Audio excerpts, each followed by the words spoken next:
This channel is sponsored by Loot Crate, the monthly subscription box that's always filled with surprises for gamers and geeks alike. If you're interested, go to lootcrate.com/Hawke525, and after choosing your crate, type in promo code Hawke525 for a 10% discount. The link and promo code will be in the description box below. Thanks guys, and hope you enjoy the show.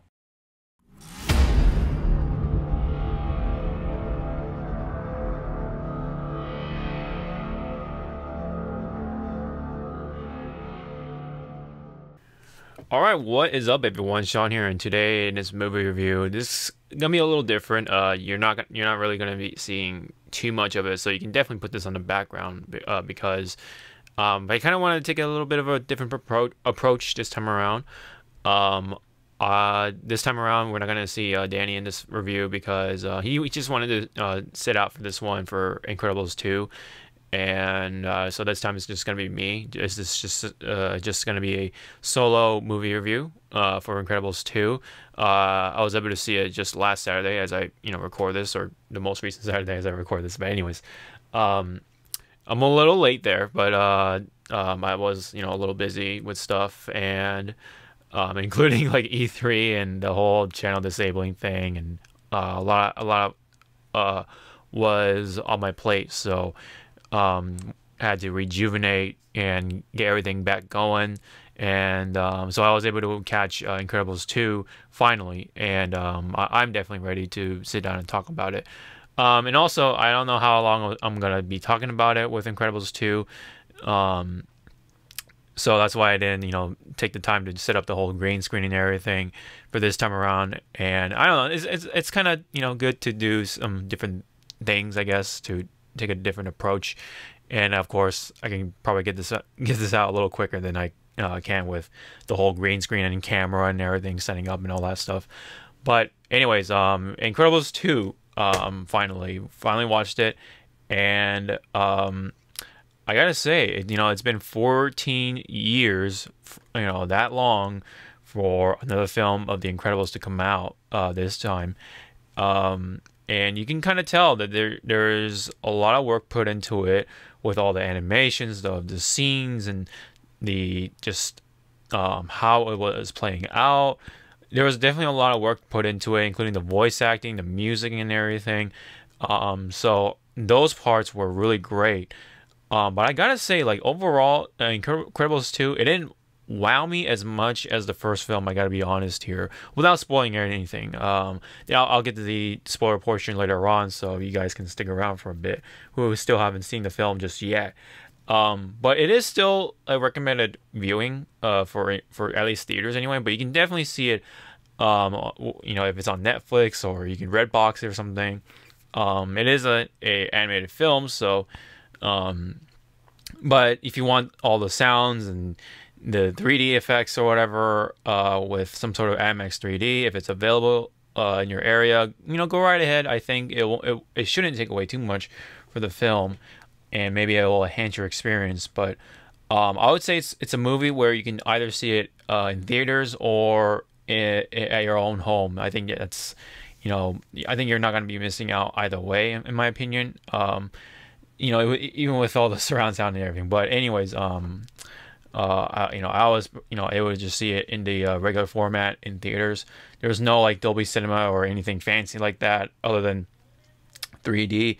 And usually I go against 3D because of the glasses, although that might change in the future. But anyways, this time around I just watched it in just a regular old format in theaters, and so for what was worth, I thought it was pretty good. I think it was still worth the watch.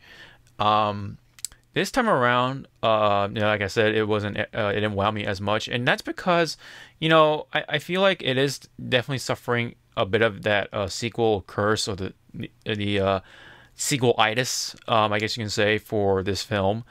But there are still incredible scenes, no pun intended, but there are still incredible scenes. There are really cool action scenes, especially with the part with Elastigirl on her bike. I love that entire scene, and it just played out so cool. The way she leaps and stuff like that, it's just really creative of how she can use her powers along with the bike, which is really cool. So you guys have to check that out. I think that alone is kind of worth it.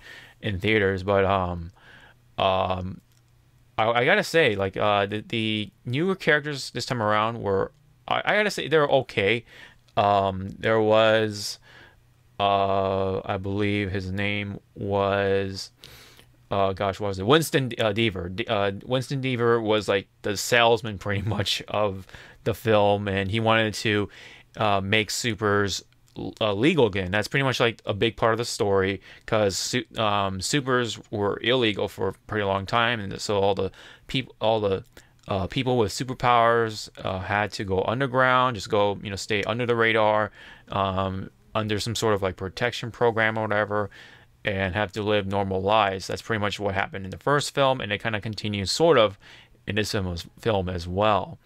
Um, so for those who watched the first film, you may have seen, the conflict between Bob and Helen, of course, Mr. Incredible and Elastigirl, right?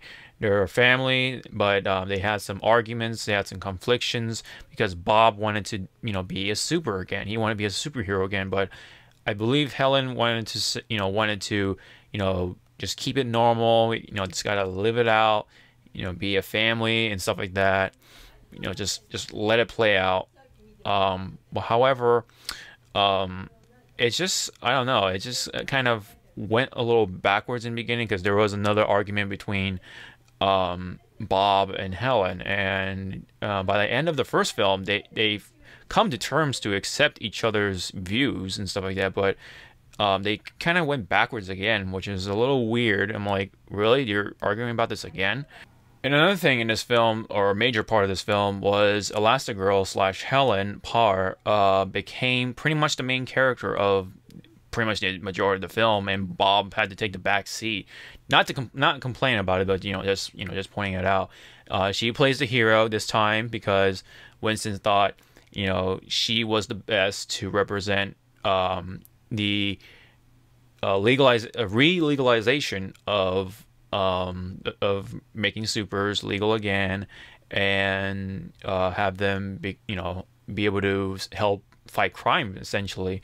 And Winston thought she was the best to represent that because Bob was too destructive. He's all about the super strength, and he tends to be pretty destructive. He's kind of like the Hulk, but with actual intelligence. But he still causes destruction no less. So he thought it was a little too much. So he thought, someone like Elastigirl was best to carry out the missions and represent bringing supers back to action in a legal fashion, of course. So so Helen was pretty much like the symbol of that, or she acted as the representation of trying to make it legal again, with the help of Winston. And meanwhile, he has a sister named Evelyn. She's like the inventor. She is the genius, and meanwhile, Winston is the salesman guy. He is the fan of the superheroes, and was pretty much the sponsor of the supers, and wants to bring good light to the public eye. And he's like the voice pretty much, so the people see him more than, of course, Evelyn. Even though Evelyn does a lot of work, she designed the company, she does a lot of the other designs as well, with all the architect and all that stuff. So she's kind of just very behind the scenes kind of person. Meanwhile, Winston is the front man. I thought Winston, getting front man and Winston mixed up. I thought Winston was kind of interesting. You definitely hear that voice of Better Call Saul, or Bob Odenkirk, who plays Saul from the Breaking Bad series, if anyone remembers that TV show. I love that TV show, by the way. And you definitely hear that voice in Winston. He's very like a salesman. He sells, he pitches the ideas very well to the characters, and I thought Odenkirk was very much the perfect actor for that. And he definitely, I think they definitely modeled Winston as a lot after Odenkirk, which I thought was pretty funny, bringing him into the world of The Incredibles. And I thought, for the most part, he was pretty interesting. I did like him for what he was. But of course, you gotta love all the family of The Incredibles. all the pars, including Dash and Violet and Jack definitely this time around stole a lot of the show, the spotlight. Um, Rightfully so, because he has a lot of powers, which is something special within the world of the Incredibles, because usually the Incredibles have just one power, if you've noticed. So there is that as well. So, but of course, there is Frozone. Frozone is definitely a lot of people's favorites, and I can definitely see why he's definitely one of my top favorites. I don't really have a top favorite or number one. I think there are just a couple of characters I really like equally in their own ways. And you get to see a couple more supers in the film as well, including someone like Void, who was pretty interesting. And they make sure that the other characters weren't like just recyclables of, other heroes that we know from other franchises and stuff like that. I know there's like a guy who kind of sort of represents the Juggernaut kind of character. He's like big and just really strong, but there's still plenty of other characters that were interesting, and of course the return of Edna Mode. Edna is another favorite of mine. Just again on her own terms, she's just really a good character. She's of course still the designer of a lot of the superheroes' costumes within that world, and of course a good close family friend of the Pars, including of course Bob and Helen. Yeah, so I gotta love her. You gotta love her. Yeah, she just also steals the show as well. And now pretty much there is another designer, and I believe that design was Evelyn once again, designing the new costume and stuff, all the gadgets for Elastigirl, and then so. Edna gets gets a little rowdy about it, gets a little jealous, so and gets a little competitive about that. But yeah, pretty much without trying to spoil anything too much right now, I believe this film was very enjoyable, even with some of the complaints I do have. For example, I thought really like Syndrome was the really cool villain. He was so clever. And it was just like, I don't know, a breath of fresh air for Pixar villains. And I guess you can compare them to Disney villains as well, since Disney and Pixar are kind of very close with each other, especially nowadays. But Syndrome was just really fun villain. He had a lot of clever lines. He's not just this typical just stupid villain, but he does know what he's doing, and he has some of his own wisdom in a way, philosophy, I guess, his own views and perspectives on things, and they're really interesting for what it was. But at the same time, he's a recognizable maniacal villain that you definitely see in like comic books, including I guess the Joker in a way. That evil genius kind of stereotype as well. He kind of dips into that. But Syndrome, the overall was a really fun villain. The villain in this one was very kind of straightforward and kind of a little more stereotypical, kind of like a little more, kind of a cardboard cutout in comparison to the previous villain, Syndrome. I don't know. It's just him. He was such a fun villain in comparison to the villain for this time around, who in this film is Screenslaver, and kind of goes on TV, tries to manipulate people and brainwash them and hypnotize them, and they don't really have much to offer, unfortunately. And the big twist is just like okay, overall it was kind of just like a very like underwhelming twist, and then I just kind of saw it coming. So unfortunately it was a bit of a letdown on the villain side of it, but everything else really, the fun stuff, the fun parts of it was actually really enjoyable to watch, including the whole bikes chase scene, the vehicles, surprisingly, Even in the beginning with the Underminer was really cool. Um, and just all the action was really cool overall. So they did a good job on the action scenes and all the other scenes, but just some of the things that are important in these kind of films, including the villain, came out a little weak, and there are some parts where it's like, really, and I felt like they did spend a little too much time, in my opinion, and didn't really spend time fleshing out the villain's side of things, the villain's perspective of things, but it's all just for a cheap twist, and it just didn't really wow me as much. But again, even with these complaints, I really like the film still, and I gotta say, I love the visuals. The animation is definitely well improved this time around. You can definitely see the hard work put into them, and the way the scenes play out, like I said, the voice acting and everything, the music was just incredible.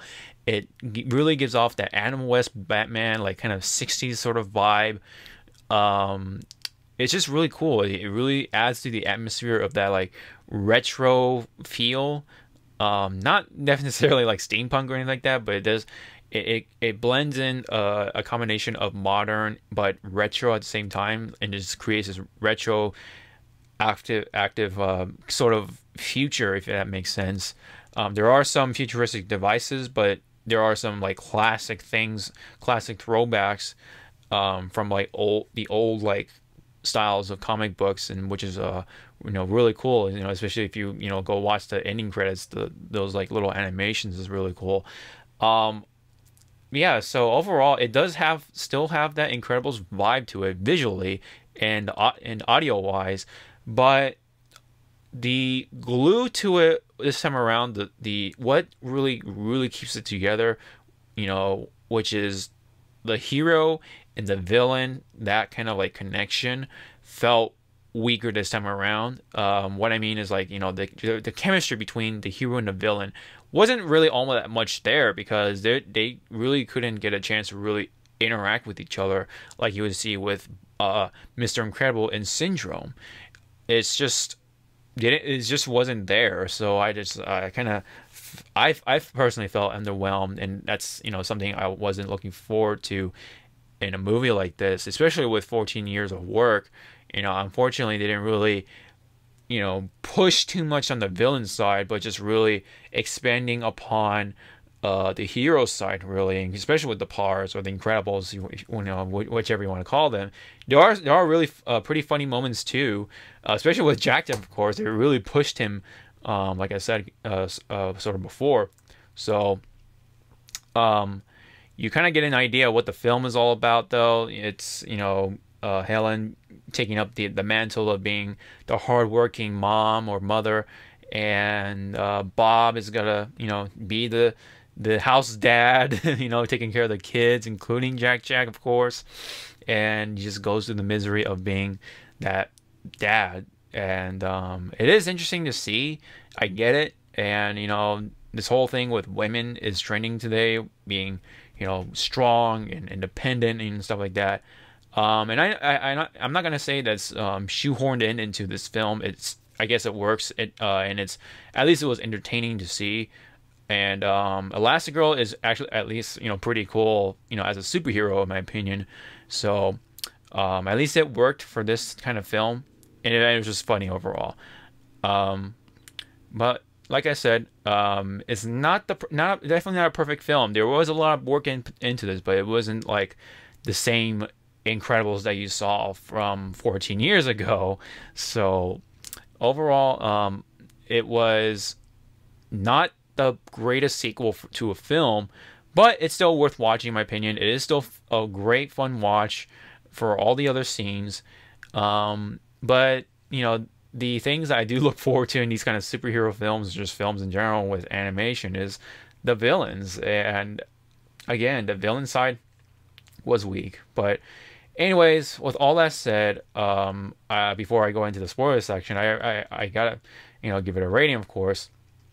And I think this time around, I think it definitely deserves a solid 8 out of 10. All the other scenes, every visuals and all the how the scenes just tie up together were really good, including the music, the voices, and everything. You really hear Samuel L. Jackson.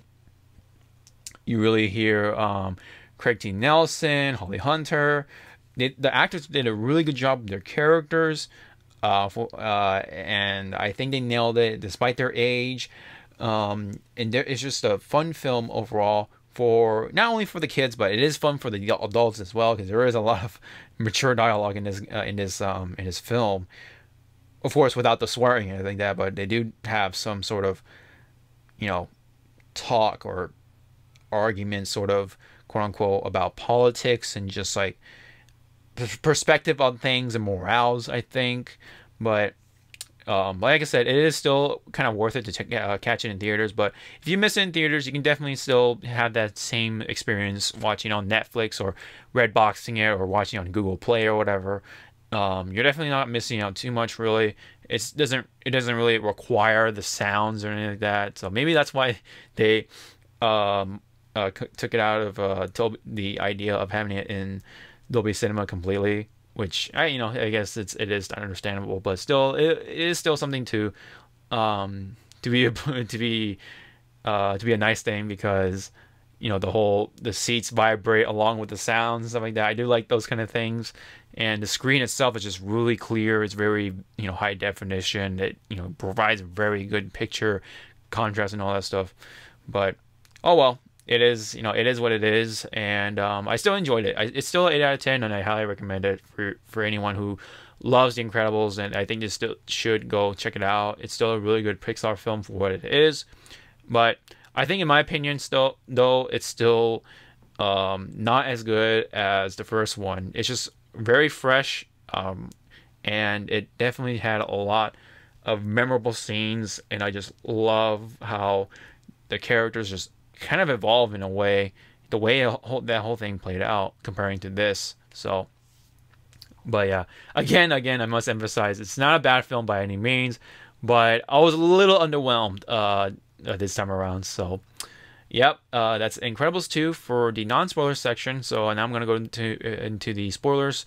So if anyone hasn't seen the film just yet, go check it out. I still highly recommend it. If you haven't already, it's not too late. Please go check it out in theaters, and hope you guys have fun with it. But for those who have seen the film, you guys are more than welcome to stick around while you have this in the background still. But anyways, stick around for the spoilers. See you then.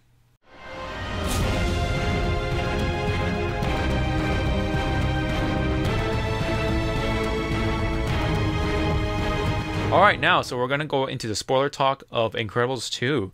So, I gotta say, right away, the whole thing with the villain, like I said, it was pretty predictable, and I think you might, you guys may have got a good idea of who the villain's going to be. Really, it was either going to be Winston or Evelyn Deaver, to turn out to be the villain. And oh, guess what? It's Evelyn, of course, the technological genius behind the screenslaver. It was, I mean, I don't know. It was just so underwhelming. I was like, oh, really? I was hoping for something different, and unfortunately, didn't happen for me anyway. And just the screenslaver didn't really offer anything unique or fun, other than just trying to hypnotize people with the screens and stuff like that, and the hypnotizing monitors, the flashing and everything, which was kind of annoying to me personally. It was like close to seizure inducing, and I was afraid that someone was gonna have some sort of seizure in the theater, but luckily it wasn't enough, I guess. So I guess there was no incident with that, nor any other theater, I guess. But yeah, man, it's just I was just so, it was such a letdown for me, for the big villain of this film, and didn't really much offer much else other than these supers make us look weak and blah blah blah. It's just okay, that's pretty much all it was. That was all the motivation that she got to be the villain, and the fact that her father was a huge endorser for the supers, and whenever his house was getting robbed or whatever, someone was breaking into his home, or some sort of assailant wanted to kill him, he still wanted to, count on the supers. So he had the phones, the direct lines to the supers, but they weren't there because of what was happening with Syndrome, I believe. I think that was around the time when Syndrome was hunting down the supers, testing his robots and stuff like that. And that was when, and I believe, I believe that was during the time those supers were disappearing because of Syndrome. Which with each robot that he was building to make him stronger, including Gazer Beam. And because of that, they couldn't answer the phone because they were gone. They're forever gone. And Evelyn and Winston's father was shot. Unfortunately, and that was pretty traumatizing, I'm sure, for the two siblings. And seems like Evelyn didn't take it too well in comparing to Winston. Winston still believed in the supers, and he still endorsed like his father did. He wanted to bring the supers back to the good public eye. And meanwhile, Evelyn was just being the mastermind, trying to come up with a scheme to somehow hypnotize not only the world leaders but the supers that were there, and make it look like the supers being the villains or whatever, all thanks to Evelyn. And that's pretty much it. And I mean, there's just really not much else going on with it. And of course, Helen, or Elastigirl, saves the day, of course, which is cool and all, but I don't know, it wasn't the build up and the lead up to it was just really weak in my opinion.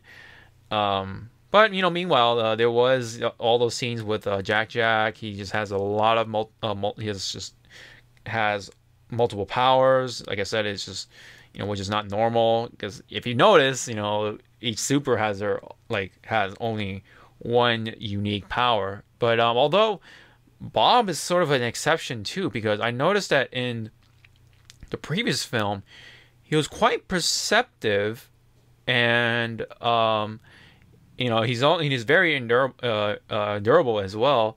And he also has super strength too. So he can sense danger in a way in the first film, but not so much in this film. So maybe there's something they missed, or they wanted to kind of tone down a bit or something, just to keep the dangers more potent, I guess. But I don't know. It felt like Mr. Incredible got a little rusty on things, but and even there are parts where he just seems really weak, and he's just, I don't know, or either that he just didn't have enough time to move all the stuff, including when Crusher just squeezed in all the pipes in the hallway, and then Mr. Incredible just couldn't move all the pipes out of the way in time, because obviously there was some time was ticking, and just Miss Incredible is just like, hey, can you move these pipes out of the way for me? You're the one who did it. And Crusher's like, wait, you want me to uncrush things? So that part I thought was really funny. But yeah, of course, there's a whole thing with Jack discovering his powers, including his rage mode. He's got flames, of course. He can fly. He can shoot lasers. He even had the iron form or whatever, but that didn't really happen from since the previous film, because I remember he turned really heavy, and Syndrome couldn't carry him. He lost his footing while in flight, and then that led to his death, but unfortunately. Yeah, obviously he has newer powers to show, and they were pretty cool for what they were. And then there's that whole scene with him fighting a raccoon. I'm like, geez Louise, but at least it was pretty entertaining to watch.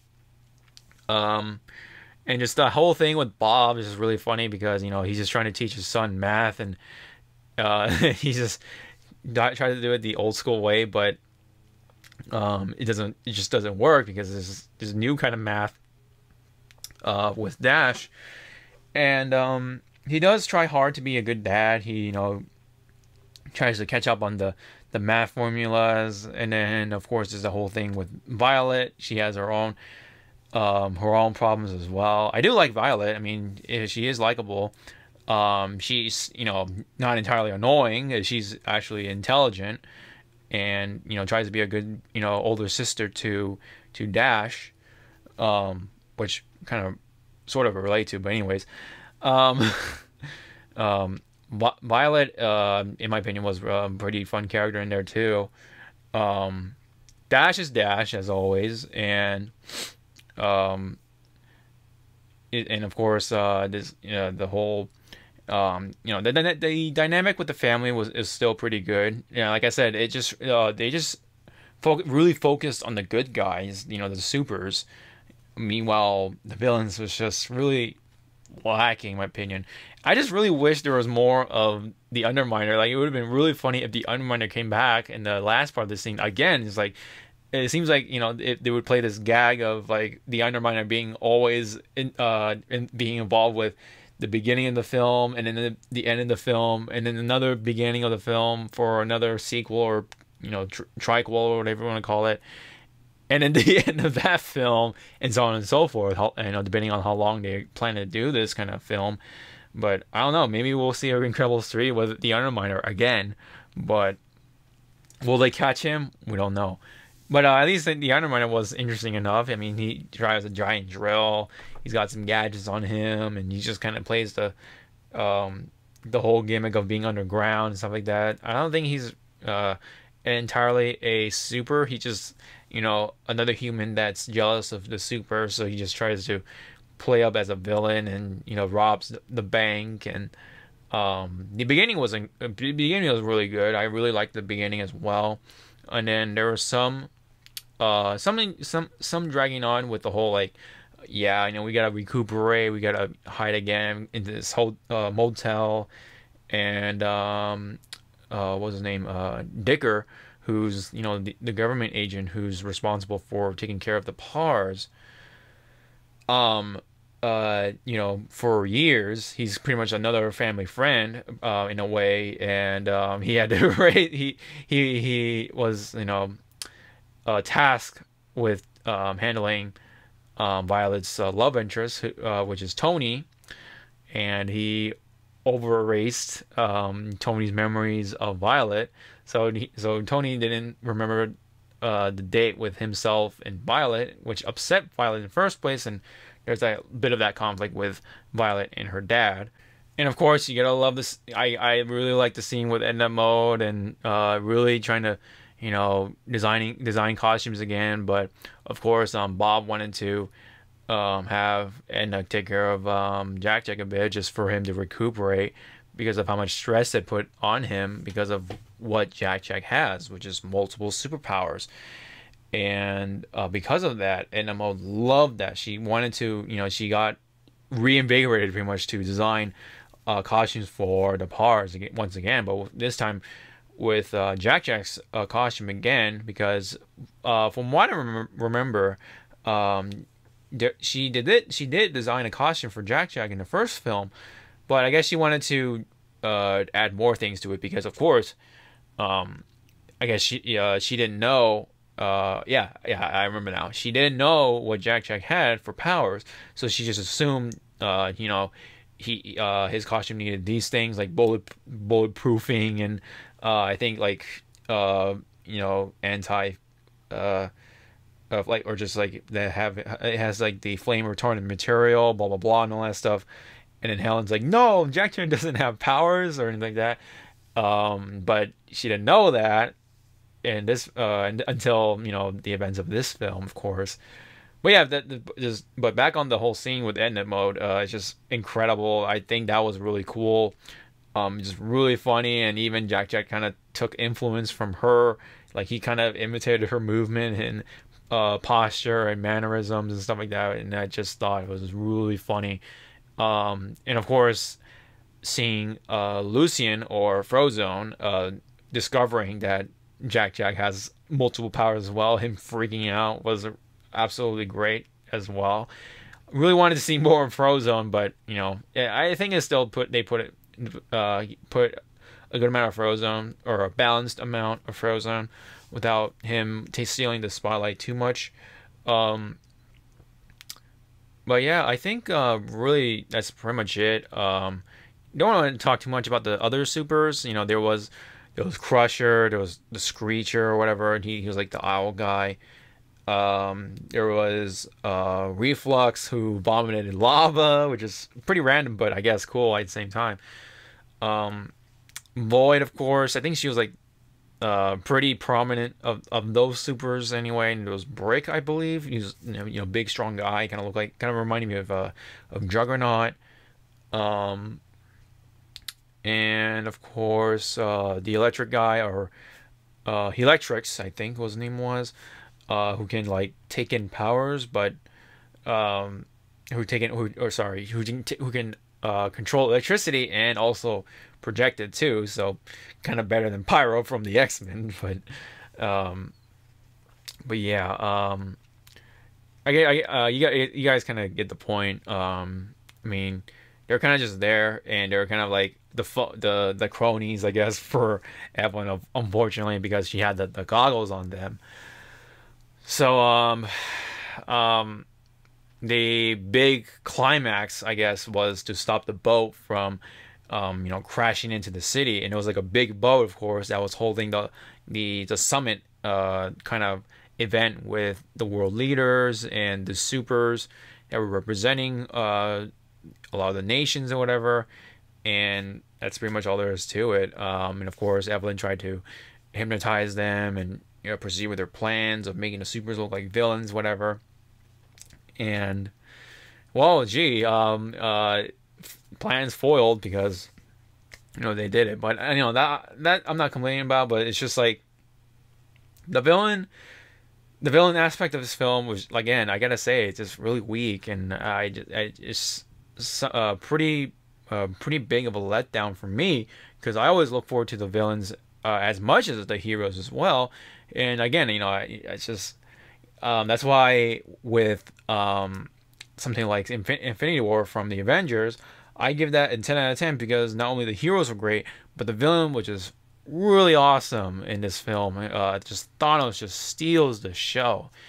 But at the same time, the heroes were great too. So, but I always really love the villains, because they really make up the other half of these kind of stories. And yeah, something like this is just, it's a pretty good letdown from that. But I think that's pretty much all I gotta say. And there is no, of course, any end credit scene at all, which is somewhat also a bit of a letdown. But there was that whole thing with Bob's car. That's also another cool thing. But yeah, I mean, the film just ends with just robbers and stuff like that, and they put Violet's date with Tony on pause. She was like, "Oh, I'll be right back. Just save some seats for me," and then they go chase some robbers down the road. But yeah, I was hoping to see Underminer again, but I guess not. Maybe in the next film. I mean, I don't know. But yeah. Meanwhile, yeah, just I gotta say, I think my favorite scene overall was that whole motorcycle chase. It was just really cool, and just shows off the creativity of her powers in a way. Leaping from building to building, and going around all the obstacles with her stretchy body, and how the motorcycle can split into two and stuff like that. That's really cool. But unfortunately, she loses the bike right at the end. I'm like, no. But hey, I mean, it can always be rebuilt. It's a motorcycle, and it can be rebuilt. It can be improved upon. So maybe we'll see something like that in the next film. Hopefully, assuming that they will do that. But I don't know. We'll have to see. I hope the future is bright for The Incredibles 3. I don't know. They might call it something else, but and hopefully Syndrome's or something like someone like Syndrome will take over for Incredibles 3 and really make the film fun and something for me to look forward to. But I mean, still, like I said, even with its faults, overall it's still enjoyable. It's still not a bad film at all, and it's still an 8 out of 10 for me. So, I still enjoyed it for what it was, and it's another Incredibles film to enjoy. So, like I said, hopefully looking forward to the third film, and hopefully the villain is better this time around, or future time around. But anyways, that's all I gotta say for Incredibles 2. There's really not much else to add in, really. Just Helen being the superhero, Bob being a dad. I mean, a single dad, pretty much our house dad.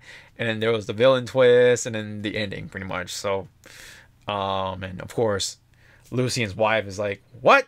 What do you mean ASAP? You better be back ASAP." That's incredibly funny. There's a lot of good humor in this film, but anyways, that's all I gotta say for the spoiler portion. If you guys wanted to share your own comments about the story and stuff like that, leave me down below. I mean, of course, be sure to give it a spoiler warning, of course. But anyways, leave those comments down below. Love to check them out, and maybe if you guys don't mind seeing these kind of reviews whenever these kind of situations pop up, for me anyway. When it comes to movie reviews, leave those kind of comments down below. I'm always welcome to critiques as well. I do enjoy talk about movies and stuff like that. It's just whenever time is all tight, I will pull off something like this just for the sake of video content. But yeah. But anyways, leave those any critiques or comments, anything like that, down below. Definitely would take note of those for future reference. And hopefully Danny will be around for the review of Ant-Man and Wasp. I have yet to see the first Ant-Man film. I really got to make sure I do that before that film comes out. And there are plenty of other films maybe we'll check out and maybe review for you guys. But otherwise, thank you so much for my review and spoiler talk. I hope you guys enjoyed it for Incredibles 2. I still have fun with the film. Hopefully they do better with the third film. Really looking forward to it. Hope you guys as well. And until then, I'll see you guys in the next video. Sean out.